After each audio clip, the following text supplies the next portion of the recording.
காணாமல் போன விமானம் எப்போது புறப்பட்டது, என்ன ஆகியிருக்க வாய்ப்புகள் உள்ளன என்பது பற்றி விவரிக்கிறார் செய்தியாளர் மகாலிங்கம். இந்திய கடலோர பாதுகாப்பு படையினுடைய விமானம் நேற்று மாலை முதல் காணாமல் போயிருக்கிறது. அது குறித்து தொடர்ந்து பல்வேறு தரப்பினரும் தேடி வருகிறார்கள். இந்த விமானத்தினுடைய பாதை தான் சர்ச்சைக்குள்ள பாதையாக இருக்கிறது. அது குறித்து விரிவாக பார்க்க இருக்கிறோம். குறிப்பாக திங்கட்கிழமை மாலை 7 மணி அளவில் சென்னை விமான நிலையத்தில் நிறுத்தப்பட்டிருந்த இந்த இலகுரக விமானம் என்பது கிளம்பி இந்த பகுதி கடல் பகுதி முழுவதும் ரோந்து செய்வதற்காக வழக்கமான ரோந்திற்காக கிளம்பி இருக்கிறது.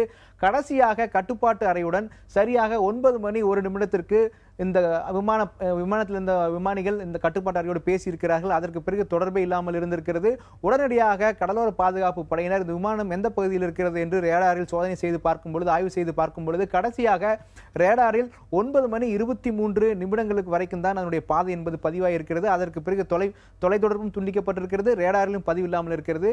இந்த மாயமான விமானம் கடைசியாக எந்த பகுதியில் இருந்திருக்க கூடும் என்ற ஒரு கணக்கு தற்பொழுது வெளியிடப்பட்டிருக்கிறது. அதன்படி பார்த்தோமானால் சிதம்பரத்திலிருந்து சரியாக 16 கடல் மைல் தூரம் கடலுக்குள் காணாமல் போயிருப்பதாகவும், அப்பொழுது காணாமல் போகும் பொழுது கடல் மட்டத்திலிருந்து சுமார் 9000 அடி உயரத்தில் இந்த விமானம் பறந்து கொண்டிருந்ததாகவும் சொல்லப்பட்டிருக்கிறது.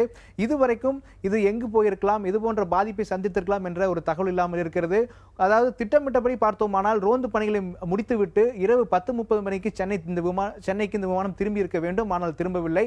இந்த விமானம் காணாமல் போன விவகாரத்தில் தற்பொழுது 3 விதமான காரணங்கள் இருக்கக்கூடும் என கருதப்படுகிறது. ஒன்று மனித தவறு, இன்னொன்று தொழில்நுட்ப கோளாறு, இன்னொன்று மோசமான வானிலை. இந்த மூன்றும் காரணமாக இருக்கலாம் என சந்தேகம் சொல்லப்பட்டிருக்கிறது.